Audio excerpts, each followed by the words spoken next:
Pertama, banyak orang yang seperti terkejut ketika Nasdem mendeklarasikan Anies sebagai capres. Menurut saya nggak perlu itu, karena berulang-ulang Surya Paloh melakukan hal yang sama. Sebelum PDI Perjuangan mengusung resmi Jokowi, Surya Paloh dan Nasdem lah yang mengajukan Jokowi. Sebelum partai yang lain mengajukan Ahok di Jakarta, Surya Paloh dan Nasdem lah yang mengajukan mereka. Pionir gitu ya. Ridwan Kamil juga dulu. Jadi ada dua hal yang penting di sini. Yang pertama adalah berpolitik itu adalah mengatur perebutan momentum.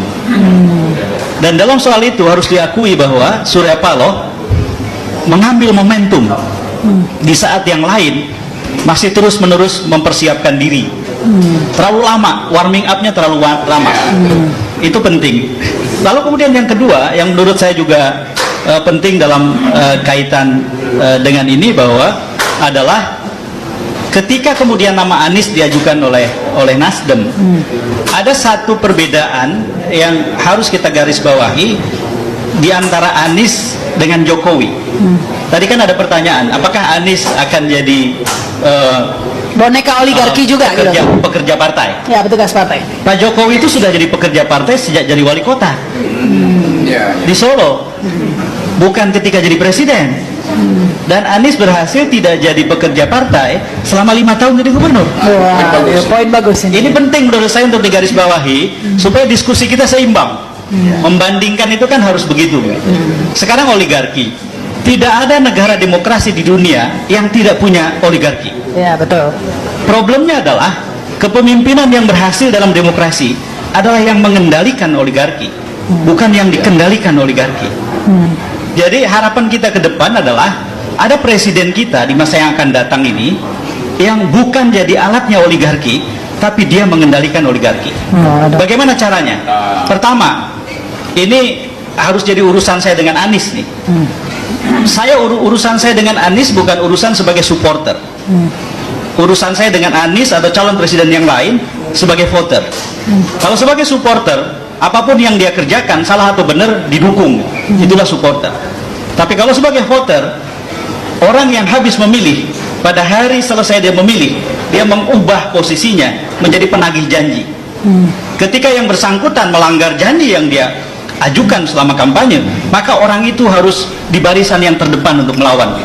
Nah, dalam konteks itu menurut saya, jika Anies ingin berbeda dari presiden sebelumnya, yang harus dia kerjakan antara lain adalah menjadi pionir, menjadi orang pertama di Indonesia yang ketika jadi presiden memprakarsai sampai terwujud adanya undang-undang pendanaan politik. Nah, itu. Undang-undang pendanaan politik, political financing.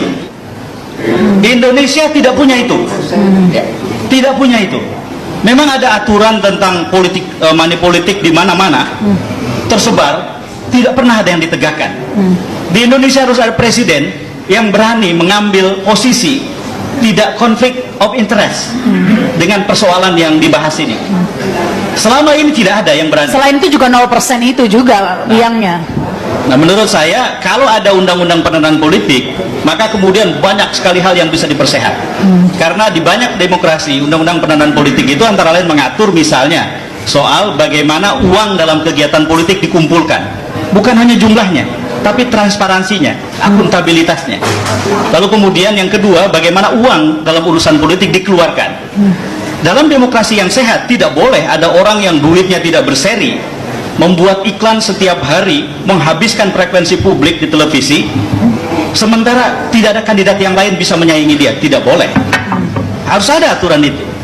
Lalu kemudian yang ketiga adalah larangan atau mengharamkan repayment.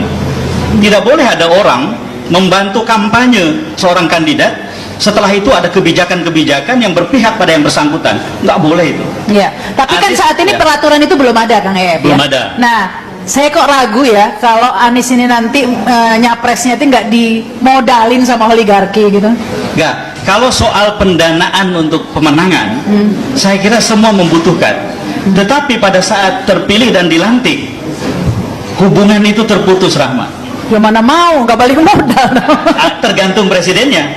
Selama ini kita punya dua presiden yang seperti Rahma bayangkan itu, seperti yang Rahma simpulkan. Maka Indonesia yang berubah harus dimulai pada saat pelantikan presiden. Presidennya tidak mau bilang begitu. Ya. Itulah yang kita butuhkan. Jadi harus dari awal Anies bilang, Anda boleh bantu saya supaya kita sama-sama memperjuangkan Indonesia yang lebih baik. Bukan Anda membantu saya supaya kebijakan saya berpihak sama Anda gitu. Itu harus jadi kesepakatan antara Anies dengan semua yang membantu.